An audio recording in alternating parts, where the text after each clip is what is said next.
우리가 요한계시록의 말씀을 이제 보고 있는데, 오늘 사도 요한은 7 봉인된 계시와 또 7 나팔 계시를 끝내고 이제 7 대접 계시로 넘어가기 전에 하나의 중요한 예언을 주고 있습니다. 7째 나팔 심판의 내용이 나와야 하는데, 오늘 이제 본문 12장부터 14장까지는 또 다른 긴 환상을 보여주고 있는 내용입니다.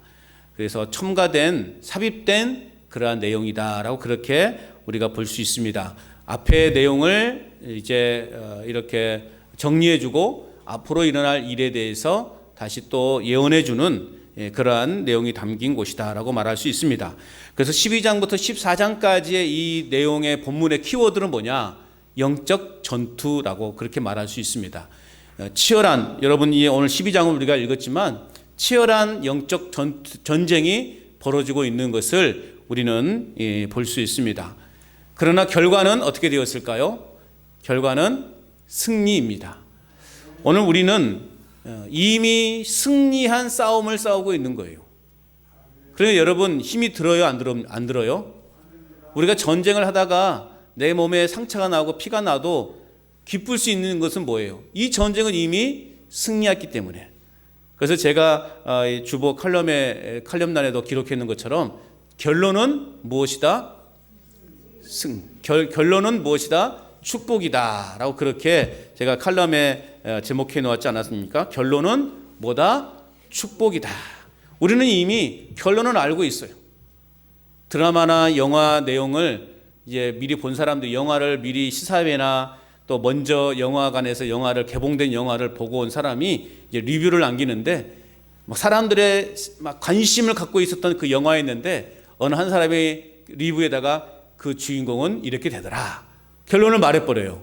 그럼 그 영화가 어떻게 되겠습니까? 폭삭 망해버려요.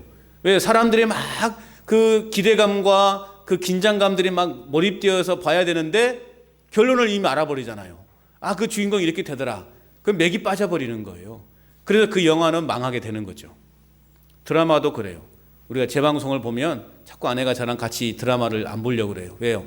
제가 다 결론을 이야기해버리니까. 그러니까 저는 다 드라마 작가였으면 잘했을 것 같아. 미리 예견해. 저건 이렇게 될 거라고 미리 말해버려요.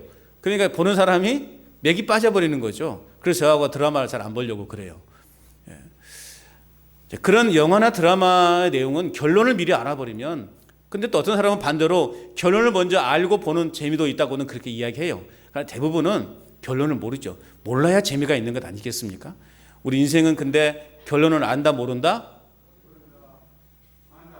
큰일 나실 분들이네. 여기 아주 큰일 나실 분들만 앉아 계신 것 같네. 우리 결론은 알아요. 축복이에요, 저주예요? 축복입니다. 우리 결론은 축복이에요. 이미 약속되어져 있단 말이죠. 그러니까 우리가 이 땅에서 비록 치열한 싸움을 싸우지만 그 싸움에서 우리가 웃을 수 있는 이유는 뭐예요? 결론을 아니까 그래요. 결론을 아니까. 혹시 막 지금 고난을 겪고 있고 고달프고 힘겨운 삶을 살아간다 할지라도, 여러분, 우리가 실망하고 낙심하지 말아야 되는 이유는 궁극적으로 우리에게 주어지는 것은 축복이기 때문에 그렇습니다. 하늘 영광보다 더한 축복이 어디 있습니까, 여러분? 천국보다 더한 축복이 어디 있냐고요. 우리는 이미 그것을 보장받는 삶을 살고 있기 때문에 우리는 이 땅에 살아가는 동안 우리는 그래도 감사하고 기쁨이 충만한 삶을 살아갈 수 있는 거예요. 고난 속에서도 가난 속에서도 감사하고 정말 하나님의 영광을 노래하고 찬양하는 삶을 살아갈 수 있는 거예요. 병상에서라도 우리는 하나님을 찬양할 수 있는 거예요. 왜? 우리는 어차피 우리의 결론은 보장되어져 있고 약속되어져 있기 때문에. 자, 그런 마음으로 우리가 우리의 신앙생활을 해나갈 수 있기를 바랍니다. 그런 면에서 12장부터 14장까지 있는 이 영적 전투는 결국 승리가 우리에게 약속되어진 그러한 전쟁을 우리에게 보여주고 있습니다. 어마어마한 핍박을 받습니다. 어마어마한 공격을 받아요.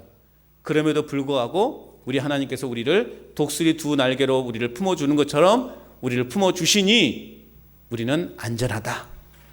그러한 믿음으로 여러분 살아가시기를 바랍니다. 어쨌든 이제 12장에 보면 용의 도전이 나옵니다. 그 용을 향해 투쟁하는 교회에 대한 권면이 오늘 12장의 내용이에요. 이 용의 주된 공격은 공격 대상은 처음에는 예수님이셨어요. 그런데 예수님을 삼키려고 했지만 예수님을 삼켰습니까? 삼킨 것처럼 보였어요. 그런데 3일 만에 짠 하고 부활하셨어요. 그래서 영을 삼키지 못했어요. 자, 그래서 이 사단의 다음 타깃은 어디냐? 바로 교회 공동체인 것입니다. 그래서 교회를 무지막지하게 핍박하죠.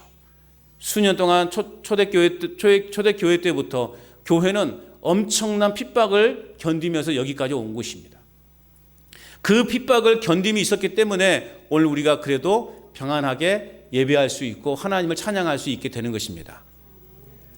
그런데 어느 날 문제는 어쩌면 그런 강력한 또 엄청난 핍박이 없기 때문에 우리가 나태해지지 않은가, 우리의 신앙이 나태해지지 않은가라는 생각을 갖게 됩니다.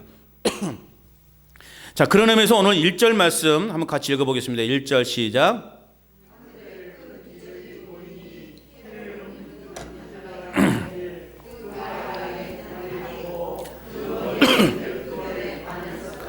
자, 하늘에 큰 이적이 보이니 해를 옷 입은 한 여자가 있었다 표현하고 있어요. 해를 옷 입은 한 여자. 이 여자가 누구인가가 중요하죠. 해를 옷 입은 한 여자. 이 여자가 누구인가에 대해서는 2절에서 우리에게 이야기해 주고 있습니다. 2절에 보면 이 여자가 아이를 베어 해산하게 되매. 이 해를 옷 입은 여자는 아이를 뵌 여자예요. 임신한 여자예요. 이제 해산의 때가 가까운 여인이에요. 그래서 이 1절에 해를 옷 입은 여자를 천주교에서는 이 여인을 동정녀 마리아다라고 그렇게 해석합니다. 그런데 오늘 우리 교회에서는 이것을 어떤 의미로 바라보느냐? 우리는 참 이스라엘인 교회를 의미한다고 우리는 그렇게 보고 있어요. 그러니까 오늘 해를 옷 입은 여자, 한 아이를 임신해서 해산이 가까워진 이 여인을 무엇으로 본다고요? 우리는 교회로 보는 거예요. 교회.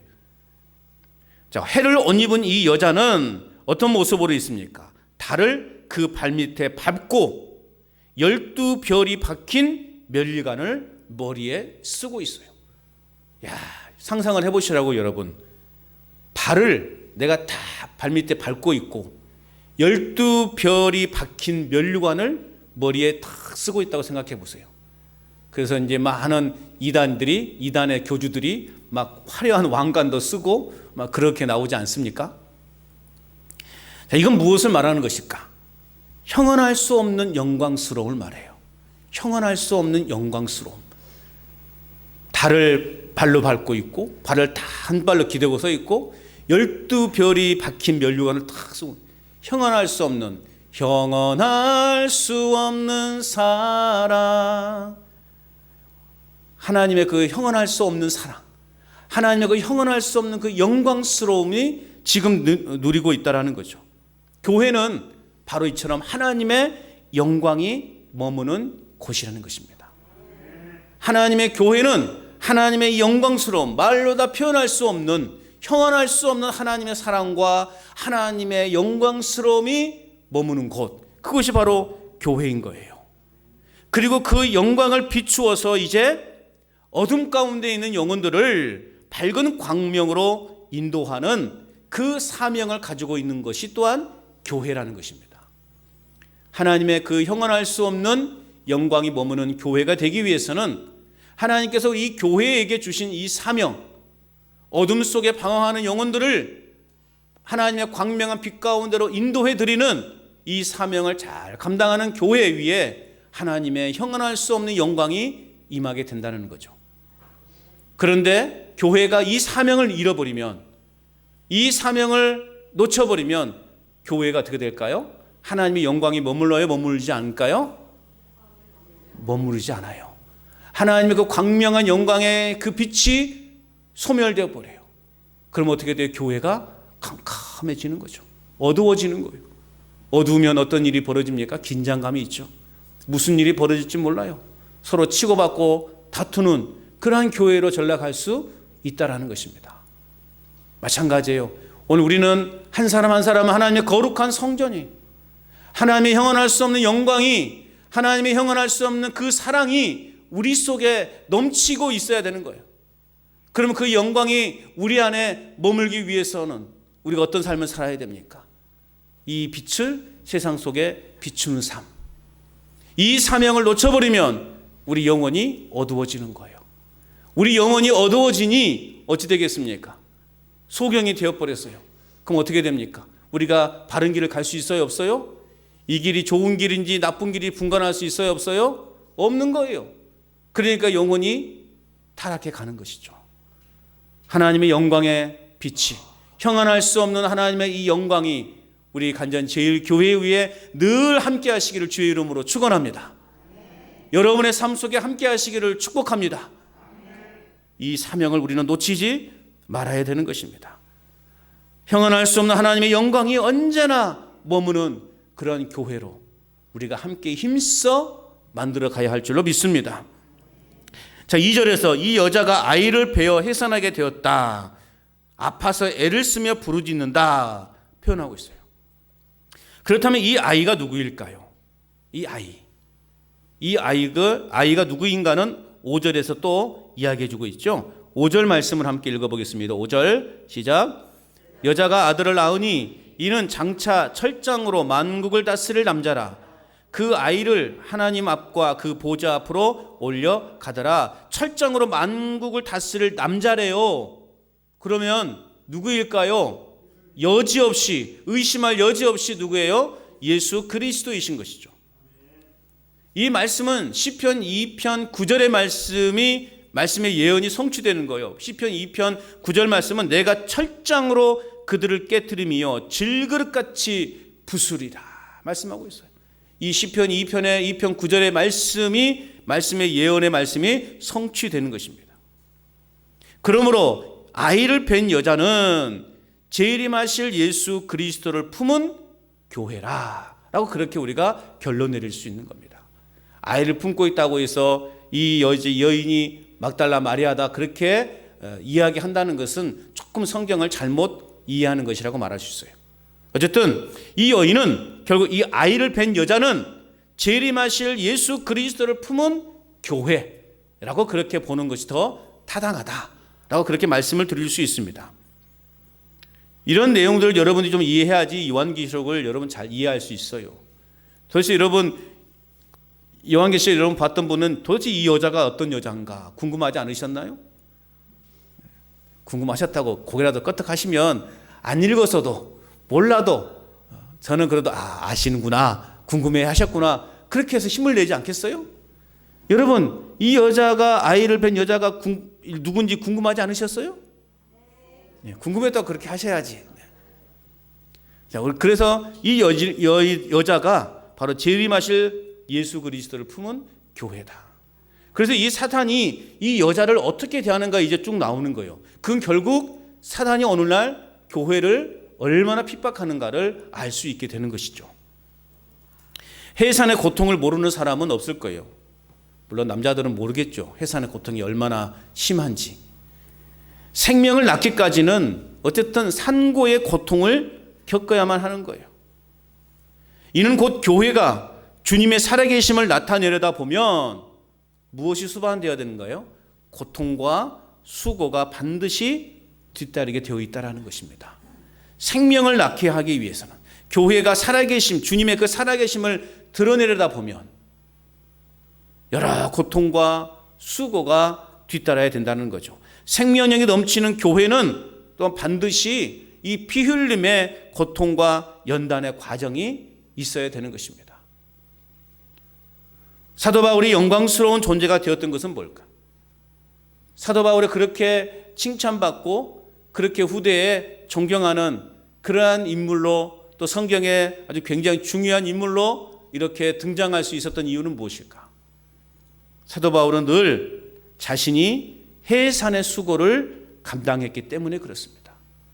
갈라디아서 4장 19절 말씀에 보면 나의 자녀들아 너희 속에 그리스도의 형상을 이루기까지 그 갈라디아 사람들에게 성도들에게 너희 속에 그리스도의 형상을 이루기까지 다시 너희를 위하여 해산하는 수고를 하겠다. 그렇게 고백해요. 그리스도의 온전한 복음이 너희 속에 자리 잡기까지 내가 다시 해산의 수고를 감당하겠다. 너희를 위해서 다시 그 고통을 내가 다시 짊어지겠다라는 거예요. 교회가 여러분 이러한 공동체가 될 때 교회가 평안하고 든든히 세워져 가는 거예요. 서로가 서로를 위해서 해산의 수고, 서로의 아픔을 나의 아픔으로 안고 함께 고민해 가고 함께 문제를 풀어가고 함께 무엇보다 중보하고 기도해 가는 그러한 공동체가 여러분 견고한 공동체가 되는 것입니다. 그렇습니다. 해산의 수고 후에 영광스러운 교회가 세워지는 거예요. 한 사람 한 사람의 수고 없이 교회가 세워집니까? 세워지지 않아요. 지금도 우리 교회도 그래도 보이지 않게 이렇게 또 교회를 위해서 헌신하고 교회를 위해서 또 깨끗하게 만들어 가려고 노력하는 그러한 여러분들이 계시기 때문에 우리 교회가 이렇게 깨끗하게 깔끔하게 아름답게 세워져 가는 것입니다. 남들에게 드러나지 않지만 보이지 않는 곳에서 수고하고 헌신한 그 손길로 인해서 교회는 견고하게 세워져 가게 되는 것입니다. 다시 말하면 살아있기 때문에 고통을 경험하는 거예요. 살아있기 때문에 수고를 감당해야 되는 거예요. 여러분, 내가 아픔을 느낄 수 있다는 거 감사하시기 바랍니다. 아픔을 느끼지 못, 꼬집어도 아픔을 느끼지 못하는 사람들이 있잖아요. 내가 살아있기 때문에 일할 수 있는 거예요. 내가 조금이라도 움직일 수 있어서 내가 뭐라도 풀 한 폭이라도 뽑을 수 있다는 거 여러분 감사하시기 바랍니다. 그 수고로움을 이제는 여러분 하나님 나라를 위해서 하나님의 교회를 위해서 여러분 헌신하시고 또 여러분 수고의 그 노력을 아끼지 않기를 바랍니다. 하나님이 원하시는 교회로 세워가기 위해 오늘 우리가 해야 될 일이 무엇인가 깊이 생각해 보셔야 돼요. 비록 내 몸은 내 육신은 이제 망가질 대로 망가져서 아무것도 할 수 없는 그러한 육신이 되었다라고 여러분 포기하지 마시고 내 정신이 살아있는 한 우리는 하나님 앞에 기도할 수 있습니다. 그래서 우리는 기도로 우리는 교회를 위해서 또 목사를 위해서 또 연약한 우리 성도들을 위해서 중보하는 거예요. 이건 할 수 있지 않습니까? 할 수 있어요, 없어요? 제가 여러분에게 무리한 것을 요구하는 거 아니잖아요. 간단한 거잖아요. 내 정신만 살아있으면 우리는 언제든지 기도할 수 있다고요. 우리는 그렇게 해야만 교회를 위한 해산의 수고를, 그런 작은 해산의 수고라도 우리가 그 일을 감당할 때 우리 교회는 여러분의 삶 속에 또 우리 교회가 행복과 구원의 열매를 많이 맺을 수 있게 되는 것입니다. 여러분의 삶에 그러한 풍성한 열매를 맺는 삶을 살아가시기를 주님의 이름으로 축복합니다. 자, 그런데 이 사탄은 아이의 해산, 즉 그리스도의 재림을 어떻게 하느냐? 방해해요. 3절 말씀 같이 읽어봅니다. 3절 같이 읽으면 시작. 하늘에 또 다른 이적이 보이니 보라, 한 큰 붉은 용이 있어 머리가 7이요 뿔이 10이라. 그 여러 머리에 7 왕관이 있는데 이 큰 붉은 용은 사탄이에요. 하나님을 대적하는 상징적인 존재로 등장해요. 자, 또 9절 말씀을 함께 읽어볼게요. 9절 시작. 큰 용이 내쫓기니 옛뱀 곧 마귀라고도 하고 사탄이라고도 하며 온 천하를 꿰는 자라. 그가 땅으로 내쫓기니 그의 사자들도 그와 함께 내쫓기니라. 자, 큰 용은 여러 명칭들을 가지고 있죠. 옛뱀, 마귀, 곧 사탄이라는 명칭을 가지고 있어요. 그리고 그 사자들은 타락한 천사, 즉 귀신들을 말한다라고 그렇게 말하고 있습니다. 다시 3절로 넘어오면 이 사탄은 큰 용이라, 붉은 용이라고 말하고 있어요. 이 큰이라고 하는 것은 굉장한 권세를 가지고 있는 존재예요. 이게 사탄에게도 큰 권세, 굉장한 권세를 가지고 있다고 말하고 있어요. 또 3절에 붉은이라고 하는 것은 살인하여 지옥으로 이끄는 자이고, 또 7머리는 하나님의 용이나의 세상을 지배하는 왕의 권력을 소유하고 있는 그런 존재를 말합니다. 그리고 뿔은 사단의 거대한 파괴력을 지닌 존재라고 말하고 있어요. 엄청난 힘을 지닌 존재. 사탄도 마귀도 굉장한 힘을 지니고 있어요. 자, 그런데 그들의 결과는 어떻게 될까?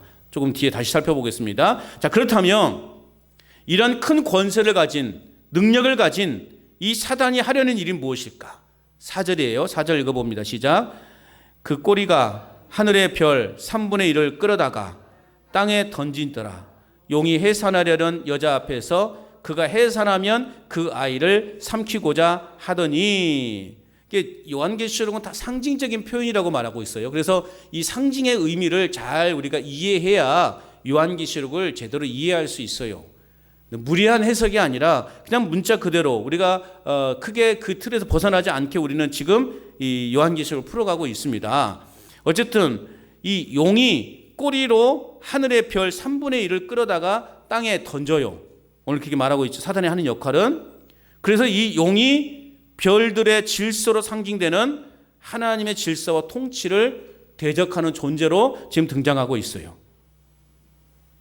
이는 곧 용이 철저하게 하나님을 반역한 존재라는 것을 암시하고 있는 거죠. 그리고 이 용은, 사탄은 뭐 하려고 그랬어요? 여자가 아이를 낳기만 하면 삼켜버리려고 지금 노리고 있는 거예요. 무시무시하지 않습니까? 아이를 낳기만 하면 확 삼켜버리려고 지금 사단이 그렇게 지금 노려보고 있는 거죠. 결국 이건 무엇을 말하는 것인가? 곧 사탄의 자신의 추종 세력들로 하여금 엄청난 세력을 가지고 교회와 성도를 공격하겠다라고 하는 의미예요. 실제로 교회와 성도는 그래서 엄청난 핍박과 공격을 당하지 않았습니까? 즉 용이 삼키고자 한 것이라는 이 표현은 결국 역사적으로 보세요. 역사적으로도 예수님이 태어날 당시 어떤 일이 벌어졌어요? 헤롯이 아기 예수를 죽이기 위해서 베들레헴과 그 주변에 있는 여러 지역에 있는 2살 이하의 남자들을 모두 죽이도록 그렇게 명령하지 않았습니까? 아기 예수를 삼켜버리려고, 아기 예수를 죽이려고 2살 이하의 모든 남자아이들을 다 죽이도록 명령했어요. 또한 예수님의 공생애 동안 어땠습니까? 그 바리새인들과 그 유대인들은 어땠어요? 예수님을 죽이려고 얼마나 많은 노력을 했습니까? 급기야는 그 예수님을 어떻게 했죠? 십자가에 못 박아 죽였어요. 자, 이런 사건을 볼 때 용이 아이를 삼키고자 한 것은 성경적으로 이런 식으로 우리가 이해하면 돼요. 예수님도 엄청난 핍박을 받았다는 거죠. 심지어는 십자가에서 그 참혹하게 죽임을 당하셨다는 거죠. 즉 사단은 예수님의 탄생과 십자가의 죽음과 부활 때까지 예수님의 사역을 끊임없이 방해했어요. 40일 동안 굶주린 예수님에 대해서 먹을 것으로 유혹하잖아요. 돌로 떡덩이를 만들어라. 그렇게 유혹하는 거예요. 끊임없이 예수님의 사역을. 사단이 예수님도 이렇게 사역을 유혹했는데, 방해했는데 하물며 우리의 사역을 방해하지 않겠어요? 우리 교회의 사역을 방해하지 않겠냐고요. 사단은 어떻게 해서든지 하나님의 구원의 계획을 막으려고 안간힘을 쓰고 있는 거예요. 오늘도 사단은 끊임없이 교회와 우리의 전도 사역을 방해하고 있어요. 어떻게 해서든지 한 명이라도 교회에 데리고 오려고 그러면 이게 뭔가 좀 일이 자꾸 꼬여. 그러지 않아요? 분명히 온다고 약속을 했는데 안 와. 이게 마귀의 장난인 거예요. 우리는 끝까지 그래서 긴장을 놓치면 안 되는 거예요. 교회가 아무 일이 없다. 그냥 평안하다. 물론 좋지요. 그런데요, 하나님 볼 때는 좀 그게 아니에요. 교회는 기도거리가 생겨야 돼요. 기도거리가 있어야 돼요. 그래야 교회가 더 튼튼해지는 거예요. 그런다고 맨날 일부러 문제를 일으키지는 마십시오. 문제는 일으키지 마십시오. 이런 사람 간의 갈등, 그런 문제가 아니라 외부로부터 들어오는 그런 여러 가지 교회에 대한 핍박과 불이익, 이런 문제들 때문에 우리가 함께 기도하고 함께 간절히 또 목적을 가지고 기도할 때 교회는 더욱더 평안해 가는 거예요. 한 교회가 큰 교회를 잘 졌어요. 많은 돈을 들여서 교회를 지었어요. 그동안 몇 년 동안 교회 그 건축을 위해서 여러 막 노력을 했어요. 여전도에서 바자를 해서 건축 공급 모금하고 또 막 작정해서 또 교회를 건축했어요. 그런데 교회를 건축하자마자 바로 헌당식을 했어요. 무슨 말? 헌당식이 무슨 말이에요? 빚을 다 갚아버리는 거 말이에요. 놀라운 일이죠. 그래서 교회인들이 너무나 좋아했어요. 근데 문제는 그 뒤부터였어요. 그동안에는 정말 열심히 기도했어요. 교회 건축을 해서 얼마나 기도했겠어요. 그렇게 기도했더니 교회가 부도 한 번 나지 않고 한 건설사가 끝까지 완공을 했어요.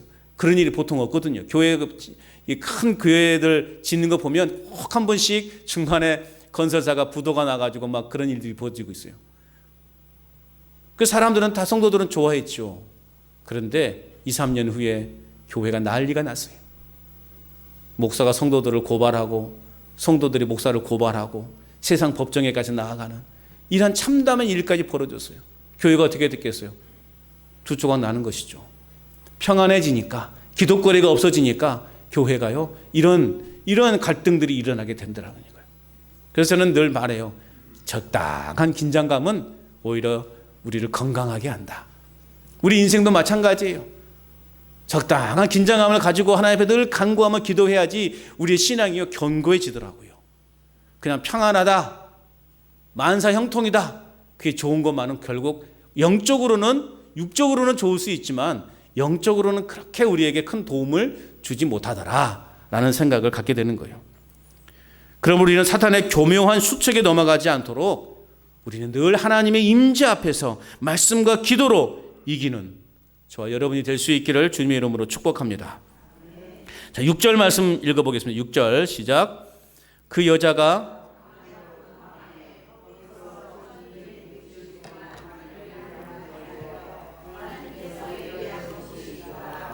그렇게 괴롭히니 삼키려고 하니 어떻게 됐어요? 여자가 광야로 도망하매 그를 양육하기 위해 하나님께서 예배하신 곳이 있더라. 광야 하면 여러분 어떤 모습이 생각납니까? 출애굽이 생각나죠. 출애굽해서 광야 생활을 하던 이스라엘 백성들이 떠오르게 됩니다. 그런데 여러분 광야는요, 광야의 삶은 곧 축복인 거예요. 광야는 곧 축복이다. 왜 그랬습니까? 출애굽한 이스라엘에게 있어서 광야는 어떤 곳이었습니까? 하나님의 철저한 보호와 양육과 인도와 임재로 충만했던 매우 안전한 곳이었어요. 실제로 광야라고 하는 것은 위험한 것이죠. 보이지 않는 밤에 이렇게 추위도 있을 거고 낮에는 뜨거운 햇빛이 있고 또 여러 가지 또 독성이 있는 그러한 또 동물들도 많이 있고 식물들도 곤충들도 많이 있고 그래서 굉장히 위험한 곳이 광야긴 광야예요. 그러나 이스라엘 백성들에게 있어서는 이 출애굽 40년 이 광야 생활만큼 행복했던 적, 영적으로 충만했던 적, 하나님의 그 놀라운 은혜를 경험했던 적이 없었다라는 것입니다. 또한 동시에 광야는요, 가나안으로 가는 길목에서 매우 척박한 환경이었기 때문에 매일매일 믿음의 치열한 싸움을 해야 하는 이중적 특성을 지닌 곳이 바로 광야인 것입니다.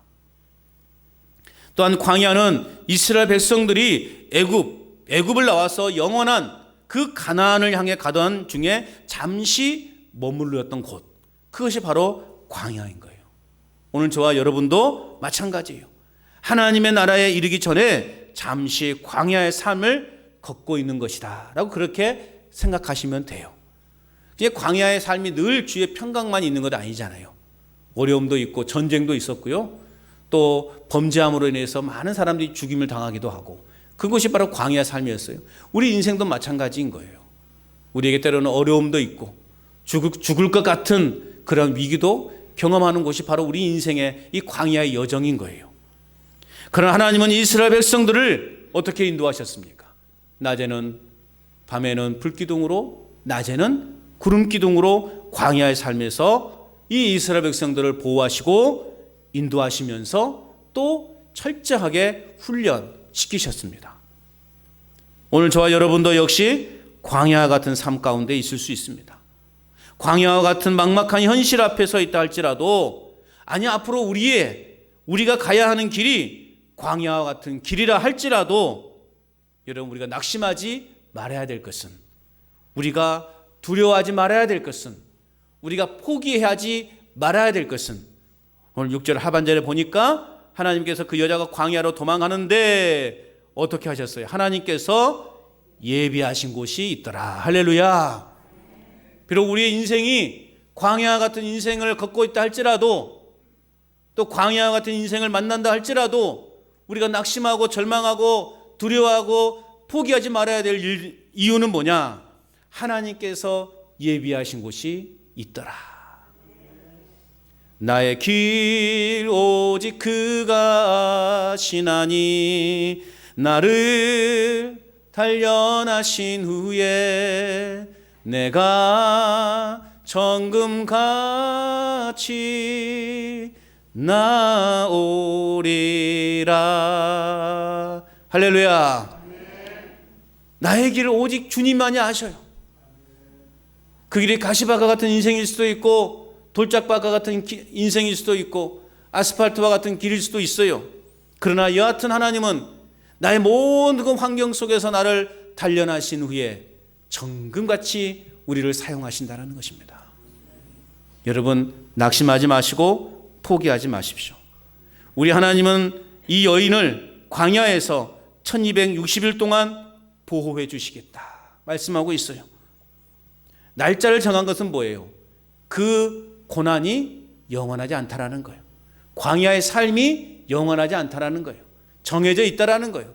우리 인생도 마찬가지예요. 이 험악한 인생, 이 땅에서 영원히 살고 싶지만 영원히 살아요? 못 살아요? 영원히 못 살아요. 하나님께서 우리 코끝에서 호흡을 걷어가시면 끝나는 거예요. 그때가 언제인지는 아무도 모르는 거잖아요. 우리의 끝은 분명히 있습니다. 오늘 하나님께서는 이 여인이 겪는 이 고난, 이 광야의 삶, 영원하지 않다라는 것을 말씀해 주고 있어요.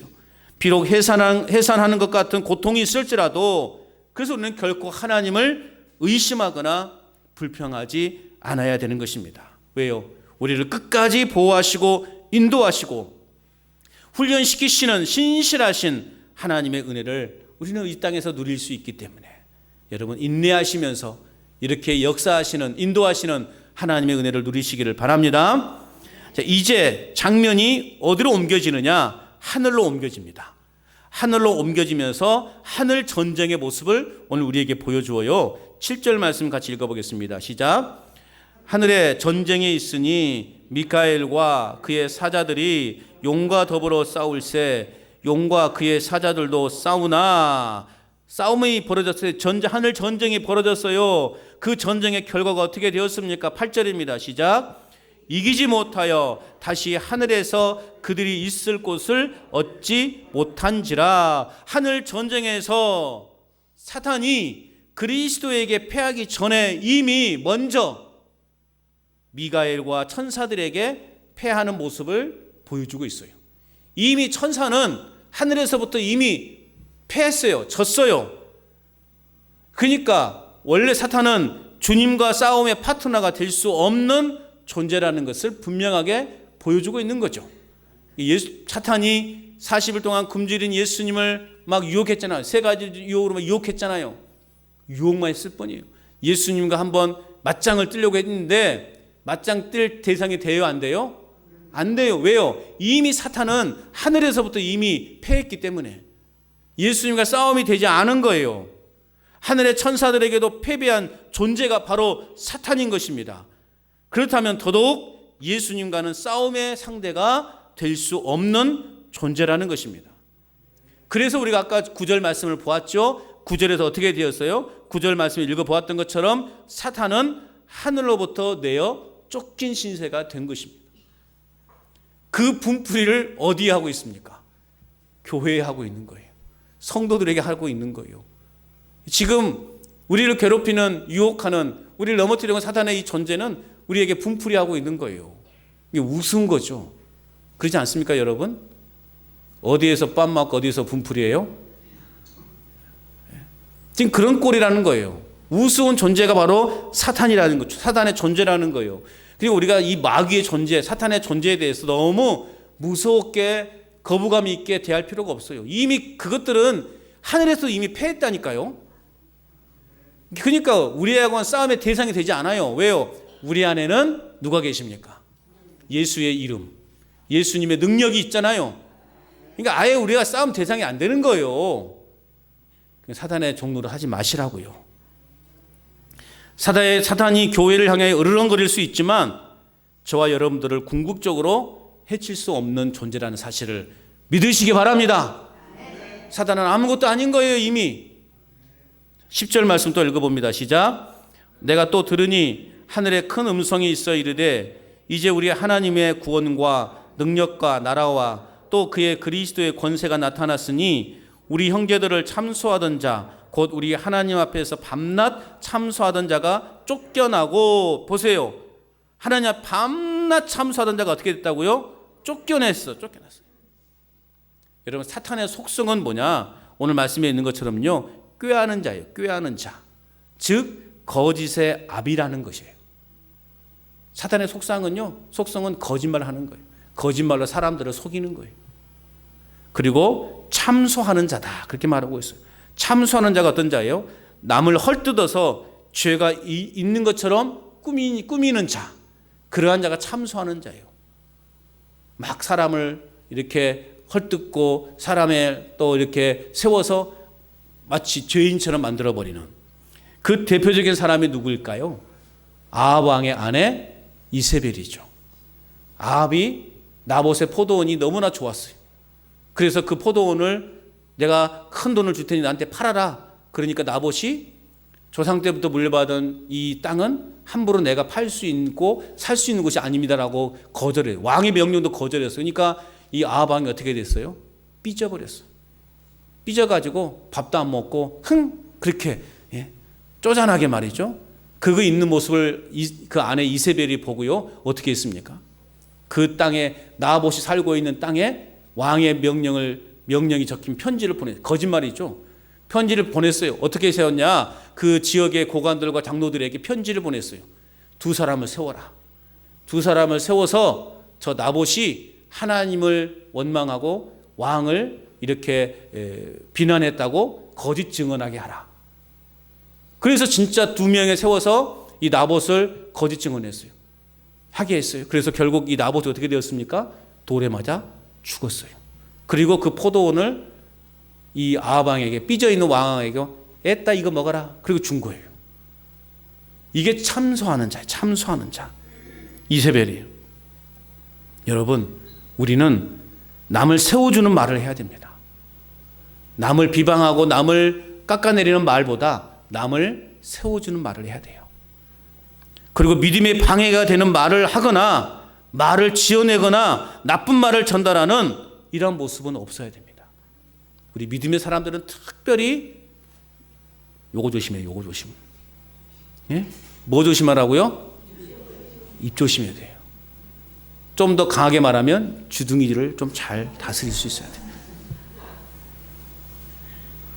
이걸 못 다스리면 나도 죽고 너도 죽는 거예요. 좋은 말만 하셔요. 남을 지켜 세워주고 남을 격려해주고, 그냥 꼴보기 싫어도 아이고 잘했네 이렇게. 어떻게 하라고요? 왜 이걸 안 해요? 왜 이건 안 해요? 어떻게 하라고요? 아이고 잘했네. 그렇게 해보시라고요. 꼴보기 싫어도 어떻게 하라고요? 그렇죠. 옆 사람에게 아이고 잘했네 해보세요. 옆 사람. 기분 좋아요? 안 좋아요? 기분 좋잖아요. 근데 이런 말이 우리의 입술에서 그냥 끊이지 않아야 되는 거예요. 사탄이 말하는 것은 참소하는 자, 꾀하는 자가 되지 말아야 됩니다. 그래서 우리 안에도요, 영적 전쟁의 4대 요충지가 있대요. 우리 안에도 4대 요충지. 6.25 때 보면, 6.25 때 여러분 보면 몇몇 격전지가 있었잖아요. 그 뭘 말해요? 전략상 매우 중요한 곳에서 벌어진 전투가 있었죠. 그래서 이 고지를 우리가 빼앗겨버리면 후방이 완전히 점령당하는, 그래서 이 고지를 어쨌든 사수해야 된다고 하는, 그래서 몇 번의 막 고지를 점령하고 빼앗기고 그런 일들이 있었잖아요. 또 막 이게 가까이 칠곡 전투인가? 그 전투에서는 학도병이 등장해서 영화에도 나왔는데, 거기 지역을 그걸 빼앗겨 버리면 부산이 점령당하는, 그래서 이제 필사적으로 지켜내는 그런 몇몇 격전지가 있었잖아요. 그것처럼요, 우리에도요, 우리 마음속에도요, 우리 영적 전쟁에도요 4대 요충지가 있대요. 이것을 여러분 놓쳐버리면, 빼앗겨버리면 우리 인생은 망하는 거예요. 지켜내요. 그 4대 요충지가 뭐냐? 따라서 합시다. 마음, 생각, 입, 귀. 이게 4대 요충지래요. 다시 한번요. 마음, 생각, 입, 귀. 다 해당되지 않습니까, 여러분? 좋은 걸 들어야 돼. 나쁜 말을, 우리는 근데 이상하게 좋은 말은 귀를 닫아버리고 나쁜 말은 계속 이렇게 뭐라고? 나쁜 말은 왜 이렇게 관심이 가는지 몰라요. 남 헐뜯고 남 비방하고 남 정죄하는 일에는 우리가 이렇게 귀를 막 확성기를 막 키워. 그래가지고 나중에 와갖고 요만한 이야기를 요놈의 주둥이를 통해서 어떻게 이만하게 그냥 이야기해버려요. 돼요 안 돼요? 잘 지켜야 돼요. 우리의 생각은 모든 것이 행동 우리의 마음에서 나와. 또 우리의 생각에서 나와. 우리의 마음과 생각을 잘 다스리지 않으면 우리의 말로 실수하게 되는 거예요. 우리의 마음과 생각을 잘 정돈하지 않으면 우리는 나쁜 말을 듣게 돼요. 그렇게 막 남을 헐뜯고 있는 말에 하고 있으면 그냥 피해버리세요. 차라리 안 듣는 게 돼. 몰라도 돼. 그건 성경은 알려고 하지 않아도 남 잘못된 것은 그렇게 알려고 그래. 막 그러지 말라고요. 남 잘못된 것을 왜 이렇게 막 알려고 해요? 그러지 마시라고요. 우리가 이것들만 잘 지키고 믿음을 굳건하게 잘 유지하면 마귀는 결코 여러분들을 해할 수 있는 도구가 없는 거예요. 이게 제일 마귀가 좋아하는 거예요. 우리의 마음의 생각, 우리의 귀, 입.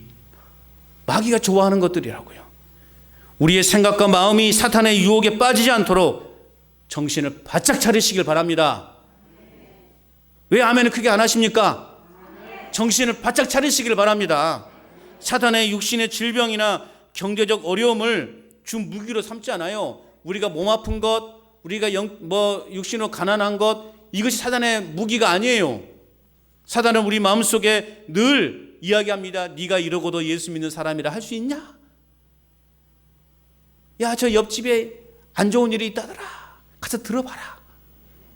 그리고 저 집에 가서 좀 이야기해 주라. 속삭이는 우리 마귀가 우리 마음속에. 예수 그리스도를 믿음으로 받은 우리의 구원 자체를 또 마귀는 공격해요. 그래서 구원받은 백성으로 살지 못하도록 합니다. 그렇기 때문에 복음의 확신을 가지고 말씀의 확신을 가지고 이기는 삶을 살아가시기를 바랍니다. 계속해서 사탄의 공격 가운데서 승리한 천상의 무리의 승리 비법이 이제 공개되고 있어요.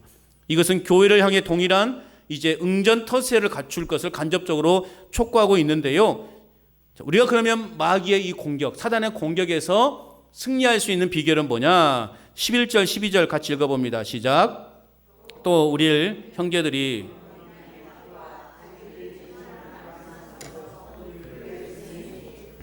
죽기까지 자기들의 생명을 아끼지 아니하였도다. 12절. 그러므로 하늘과 그 가운데 거하는 자들은 즐거워하라. 그러나 땅과 바다는 화 있을진저 이는 마귀가 자기 때가 얼마 남지 않은 줄 알므로 크게 분내어 너희에게 내려갔음이라 하더라. 오늘 보세요. 이길 수 있는 비결은 뭐냐? 11절에 어린 양의 피와 또 증언하는 말씀으로써 그를 이겼으니 하늘과 그 가운데 거하는 자들은 즐거워하라. 할렐루야. 예수 그리스도의 그 어린 양의 피 그리고 증언하는 그 말씀으로 우리는 사단의 그 전쟁에서 이길 수 있다라는 것입니다. 그래서 오직 예수님의 십자가 복음만이 사탄의 공격을 무력화할 수 있다라는 것입니다. 그러므로 환난 중에서도 예수 그리스도의 승리를 확신하며 기뻐하며 즐거워함으로 이 땅에서 여러분 천국을 이루며 살아갈 수 있기를 주님의 이름으로 축복합니다. 그래서 우리는 예수님의 이름으로 명하노니 예수님의 이름으로 명할 때 하나님의 역사가 나가게 되는 것입니다. 우리는 이 땅에서 발붙이고 살면서도 얼마든지 여러분 천국의 삶을 누릴 수 있습니다. 그것은 이 땅에서 우리가 즐거움과 기쁨을 가지고 살아가는 것이에요. 우리의 그 기쁨과 즐거움은 무엇을 상징하는 것인가? 그것은 마귀로부터 승리했다라는 것을 상징하는 거예요. 그래서 하늘과 그 가운데 있는 자들은 즐거워하라 말씀하고 있는 거예요. 여러분 구원의 은혜에 감사하시길 바랍니다. 주님께서 주님께 모든 것을 의뢰하는, 의탁하는 그러한 믿음의 삶을 살아갈 수 있기를 바랍니다. 그렇게 될 때 우리 안에 있는 두려움이 사라지게 되는 것이고 우리 안에 기쁨이 생기게 되는 것입니다. 이것이 진정 사단과의 싸움에서 승리하는 비결인 것입니다. 그리고 우리가 또 즐거워하고 기뻐해야 되는 이유는 뭐냐? 하나님은 독수리 날개로 끝까지 우리를 보호하시고 지켜주시기 때문에 그래요. 13절 14절 읽어보겠습니다. 시작. 자기가 땅으로 내쫓긴 것을 보고 남자를 낳은 여자를 박해하는지라. 그 여자가 큰 독수리의 두 날개를 받아 광야 자기 곳으로 날아가 거기서 그 뱀의 낯을 피하여 한 때와 두 때와 반 때를 양육받으매. 땅으로 내쫓긴 용은 최후까지 발악하면서 여자를 박해해요. 교회를 박해해요. 그러나 여자는 독수리의 날개, 두 날개, 즉 하나님의 돌보심에서 광야로 인도함을 받게 된다는 거죠. 남자를 낳은 여자를 박해하지만 14절에 그 여자가 큰 독수리 날개를 받아 하나님의 보호를 받게 된다는 것이죠. 사방에서 혹독한 고난이 융단 폭격같이 쏟아지더라도 하나님은 여전히 독수리 날개처럼 저와 여러분들을 보호하시고 인도해 가시는 그 하나님을 여러분 절대적으로 신뢰할 수 있기를 바랍니다. 용이 공격해 오지만 제한된 기간이에요. 오늘 말씀에도 보시면 지금 이제 발악하는 거예요. 그때가 얼마 남지 않았으니 이제 이들은 막 급한 거예요. 그래서 막 공격해요. 한 때와 두 때와 반 때 기간 동안만 공격해 온다는 거죠. 사단의 공격은 극히 제한적이라는 것입니다. 그래서 우리는 이미 승리한 전쟁을 지금 하고 있는 거예요. 그리고 우리는 그냥 기뻐하면 되는 거예요. 그래, 공격해라. 공격해봐라. 공격해봐라. 그래서 우리는 넘어지지 않고 죽지 않는다. 왜요? 하나님이 독수리의 날개가 같이 우리를 보호하고 있기 때문에 그렇습니다. 15절 16절도 읽어보겠습니다. 시작. 여자의 뒤에서 뱀이 그 입으로 물을 강같이 토하여 여자를 물에 떠내려 가려 하되 땅이 여자를 도와 그 입을 벌려 용의 입에서 토한 강물을 삼키니. 자, 여자의 뒤에서 용이 또 입에서 물을 통하여 여자를 물에 수상시키려고 해요. 그런데 그 계획도 어떻게 돌아갑니까? 수포로 돌아가요. 끝내 용은 이 여자를 해쳐요? 못 해쳐요? 못 해쳐요. 사단은 계속해서 우리 교회를 끝까지 공격해 옵니다. 그러나 우리 교회를 무너뜨릴 수 있습니까? 없습니까? 없는 거예요.